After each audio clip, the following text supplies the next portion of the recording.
Palestinian laborers mingle before dawn next to an imposing fence in the West Bank village of Habla.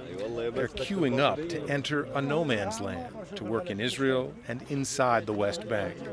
Officially, this no man's land is called a seam zone, the area between the 450-mile-long barrier Israel is building and the Green Line, the country's pre-1967 war border. Daily, residents of these areas have to navigate a maze of fences, checkpoints, and roadblocks. Heavily armed young Israeli soldiers here unlatch the padlock, and the tall electronic gate begins to slide open. Thus begins the daily routine. The Israeli military controls when a worker can enter and when he can leave the seam zone, and when he can enter and when he can leave the West Bank or Israel. Most here are farm laborers who work in greenhouses, tending to the fruit, vegetable, and flowers.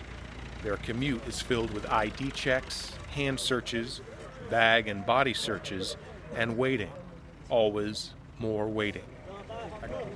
We here 2 hours morning and 2 hours at evening. We still here 2 hours every day. Slow death. According to the United Nations, more than 10,000 Palestinians live in these seam zones, and more than 30,000 will be stuck in these enclaves once Israel's barrier is complete. It's now more than 70% finished. Residents and workers in these areas are not fully in the West Bank, not in Israel either. Nursery owner Hassan Shrem is one of the lucky ones. He and his 4 employees have valid permits that allow them to navigate in and out of the seam zone, at least on most days. Life cannot go like this. Look at the workers. Those workers are the lucky workers who manage to have a bus permit. When you say a worker, you say a family, because every one of them has a family to feed. It's not life. Peace. We want to live in peace, but not like this, like prisoners.